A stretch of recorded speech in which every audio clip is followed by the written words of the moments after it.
اور روزہ، تو بنیادی باتیں دو نکل آئیں، نماز اور حج۔ اسی واسطے نماز کی جگہ جگہ تاکید فرمائی گئی کہ اس کو دانتوں سے مضبوط پکڑو۔ حج تو چاہے عمر بھر میں ایک ہی دفعہ کرو، مگر نماز کو دن میں 5 دفعہ ادا کرو۔ اللہ کے دربار کی حاضری کو لازم سمجھو اور نیاز مندانہ طریق پر حاضر ہو تاکہ تمہاری عبدیت اور بندگی کی شان نمایاں ہو۔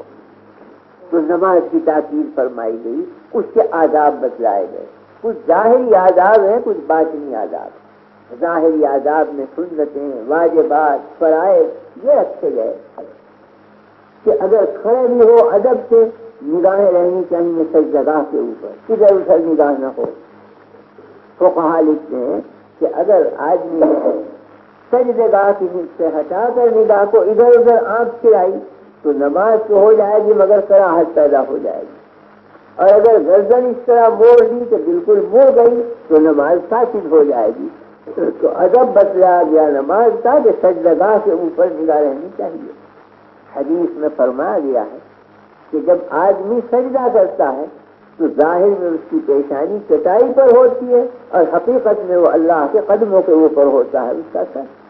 جب کھڑا ہوتا ہے نماز میں تو ظاہر میں تو اس کی نگاہ سجدگاہ پہ ہے اور حقیقت میں وجہ اللہ، اللہ کے چہرے مبارک کے اوپر ہے اس کی نگاہ۔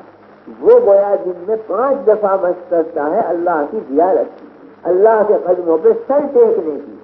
عمر بھر مشق کرتے رہنے کے بعد قیامت کے دن وہ چیز آنکھوں کے سامنے آ جائے گی، حق تعالی شانہ کی تجلی کا آنکھوں سے مشاہدہ ہوگا اور حق تعالی کے قدموں پر سر رکھنے کا موقع ملے گا بندے کو، مگر دنیا میں اس کی مشاقی کی جائے گی۔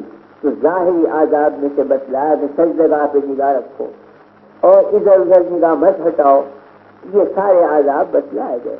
باطنی طور پر فرمایا گیا ہے کہ قلب کے اندر یکسوئی پیدا کرو، یعنی اپنے خیالات کو بھی ادھر ادھر چکر مت دو۔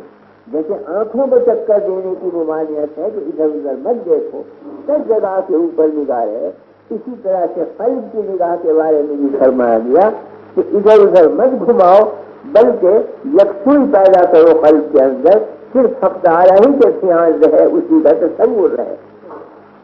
فرمایا گیا کہ سوچ سوچ کر وسوسے مت لاؤ ذہن کے اندر، یعنی ارادے۔ ایک تو ہے بے ارادے کوئی وسوسہ آ جائے، بہت سو کو آتے ہیں نماز کے اندر وسوسے، مگر بلا ارادہ وہ ادنا درجے میں مضر نہیں۔ اگر بے ارادے وسوسہ ہے تو کوئی ادنا خرابی نماز کے اندر نہیں پہنچی۔ ہاں سوچ سوچ کر خیالات نہ پکائے آدمی، بلا ارادے کے، بلا اپنی خواہش کے خود وسوسہ آ جائے تو کوئی مذاکرے کی بات نہیں، کوئی ادنا خلل نہیں پڑے گا نماز میں۔ لیکن اگر اس سے جی گھبرائے، ذرا پریشانی ہو تو اس کا علاج فرما دیا گیا کہ علاج اس کا ہے دفع الوقتی، یعنی اگر وسوسہ آئے تو اسے دفع کرنے کی بھی کوشش مت کرو، بس ادھر سے وسوسہ خیال ادھر ہٹا دیا، ادھر سے ادھر کو ہٹا دیا، اس کا مقابلہ مت کرو، اس واسطے کہ اگر تم نے دفع کرنے کی کوشش کی تو اور زیادہ بڑھے گا وسوسہ۔ اور اس کی وجہ یہ ہے کہ وسوسے آتے ہیں شیطان کی طرف، وہ قلب کے اندر ڈالتا ہے وسوسے۔ اس کا مقصد یہ ہے کہ بندہ خدا سے ہٹ کے میری طرف آ جائے، میرے سے الجھنے لگے۔ تو اگر آپ نے دفع کرنے کی کوشش کی وسوسوں سے اور مقابلہ شروع کیا شیطان سے، تو یہی تو وہ چاہتا ہے کہ میرے سے جھک کر باول شروع ہو جائے، اللہ سے اس کی دھیان ہٹ جائے، تو اس کا مقصد پورا ہو گیا۔ اس لیے فرمایا گیا ہے کہ مقابلہ مت کرو، دفیہ بھی مت کرو، بلکہ خیال ہٹا لو، ادھر سے وسوسہ ادھر ہٹ جاؤ، ادھر سے ادھر کو ذہن ہٹا لو وہاں سے۔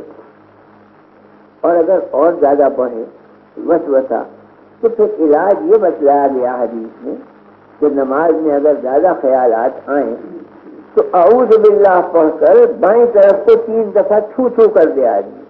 حدیث میں ہے کہ قلب کے بائیں جانب شیطان کا مقام، وہ وسوسے ڈالتا ہے قلب میں بائیں جانب سے، تو فرمایا گیا کہ اعوذ باللہ من الشیطان الرجیم پڑھ کر 3 دفعہ بائیں جانب کو چھٹکار دو، وسوسہ رفع ہو جائے گا۔ اور اگر اس کے باوجود بھی رفع نہ ہو تو پھر تیسری تدبیر بتلائی ہے حضرت قاسم ابن محمد ابن ابی بکر رضی اللہ عنہ نے، یہ پوتے ہیں حضرت ابو بکر صدیق رضی اللہ عنہ کے۔ اور مدینے کے جو فقہا تھے جن پر فتوے کا دار مدار تھا، 7 بڑے بڑے فقیہ گزرے ہیں، ان میں سے ایک یہ بھی ہیں قاسم ابن محمد، بڑے فقیہ اور بہت بڑے زبردست مفتی ہیں ان میں سے۔ ان کے سامنے ایک شخص نے آ کے عرض کیا کہ حضرت نماز میں وسوسے بہت آتے ہیں۔ انہوں نے تدبیر بتلا دی کہ بھائی دفع الوقت ہی کرو، خیال ہٹا لو۔ اس نے کہا نہیں پھر بھی آتے ہیں، فرما اعوذ باللہ من الشیطان الرجیم پڑھو۔ اس نے کہا یہ بھی کر لیا پھر بھی آتے ہیں، فرما 3 دفعے چھٹکار دو بائیں طرف، کہ یہ بھی میں کر چکا ہوں، سب جتن کر لیے رفع نہیں ہوتے۔ فرما اگر رفع نہیں ہوتے تو آخری علاج یہ ہے کہ شیطان سے یوں کہہ دو کہ جو تیرا جی چاہے کر لے، ہم تو وسوسے ہی بھری نماز پڑھیں گے، ہمیں مقصود یہی ہے کہ وسوسے بھری ہوئی ہو، بس یہ ہے اصل علاج۔ تو واقعی آخری علاج یہی ہے، پھر رفع ہو جائے گا، پہلی وہ وسوسہ ڈالے گا کہ ہمیں تو وسوسوں کی نماز پڑھنی، جو تیرا جی چاہے کر لے۔ تو اس واسطے حدیث میں یہ علاج تجویز فرمایا گیا۔ اور ایک بڑا عجیب علاج حضرت حاجی امداد اللہ قدس اللہ سرہ نے فرمایا کہ اس طریقے سے بھی وسوسے رفع ہو جاتے ہیں، اور وہ طریقہ یہ ہے، فرمایا کہ جب وسوسہ آئے، اور وہ طریقہ یہ ہے، فرمایا کہ جب وسوسہ آئے، وسوسے تو آتے ہیں نا، آدمی کا دھیان ادھر ادھر بٹتا رہتا ہے، فرمایا اس کا طریقہ یہ ہے کہ جو کچھ بھی نماز میں پڑھو ارادہ کرتے پڑھو، یعنی الحمدللہ پڑھتے ہوئے ارادہ کرو کہ اب میں الحمد پڑھ رہا ہوں، اب میں للہ کہہ رہا ہوں، اب میں رب العالمین کہہ رہا ہوں، اب میں الرحمن الرحیم کہہ رہا ہوں۔ تو جب ایک ایک لفظ سے اپنا ارادہ متعلق کرو گے اور پورا خیال قرآن کی آیتوں میں لگ جائے گا، وسوسے کی گنجائش ہی باقی نہیں رہے گی۔ وہ تو اس لیے وسوسہ آتا ہے کہ تلاوت کرتے ہیں ہم نماز میں، حفظ یادداشت سے خیال لگا ہوا ہے گھر بار میں، اور زبان سے قرآن جاری رہتا ہوں، لیکن جب ارادہ کر کے ہر لفظ کو ادا کریں گے تو ارادے کی قوت متوجہ ہو جائے گی تلاوت کی طرف، وسوسہ خود قطع ہو جائے گا، اب گنجائش ہی کہاں رہی کہ وسوسہ آئے۔ تو حضرت حاجی صاحب رحمۃ اللہ علیہ نے تدبیر یہ فرمائی کہ جو کچھ پڑھو، تلاوت یا تسبیح یا سبحان اللہ، جب دھیان اس میں لگ جائے گا وسوسے کی طرف جا ہی نہیں سکتا، شیطان مایوس ہو کر چپ ہو کے بیٹھ رہے گا، کہاں تک وہ آخر وسوسے ڈالے گا۔ اور ایک تدبیر اور حضرت ہی سے منقول ہے جو میں نے سنی حضرت مولانا تھانوی رحمۃ اللہ علیہ سے، فرمایا کہ جب وسوسہ آئے تو خیال یہ کرو کہ اللہ نے شیطان کو کتنی قدرت دی ہے، یہ میرے قلب کے اندر مجھ سے وسوسے ڈال رہا ہے، کتنی قدرت شیطان کو دے دی۔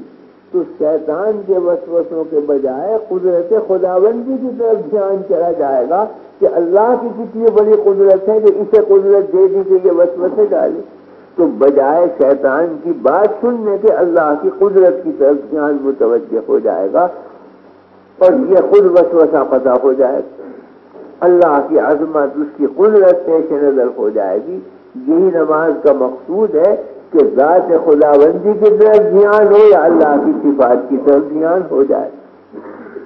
تو بہرحال یہ سارے اس لیے تدبیریں فرمائی گئیں کہ نماز مقصود اصلی ہے، انسان پیدا کیا گیا ہے عبادت کے لیے، اور عبادت حقیقت اگر ہے تو وہ صرف نماز، یعنی اپنی ذات سے جو چیز عبادت ہے وہ فی الحقیقت نماز ہی ہے، دوسری چیز نہیں۔ اس لیے کہ عبادت کہتے ہیں غایت تذلل کو، انتہائی ذلت اختیار کرنا اللہ کے سامنے، یہ ہے عبادت کی حقیقت۔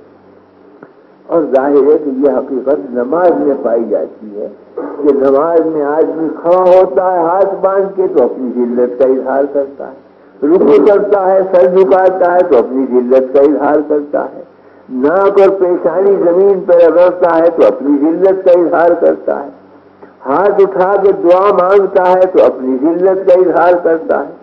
تو نماز کی حقیقت ہی یہ ہے کہ اپنی ذلت پیش کر کے آدمی اللہ کی عزت کے سامنے کہ تیری بڑائی کے آگے میں انتہا درجے ذلیل ہوں، حقیر ہوں، میری کوئی حیثیت نہیں، میں تو ناک پیشانی تک زمین پر رگڑ رہا ہوں۔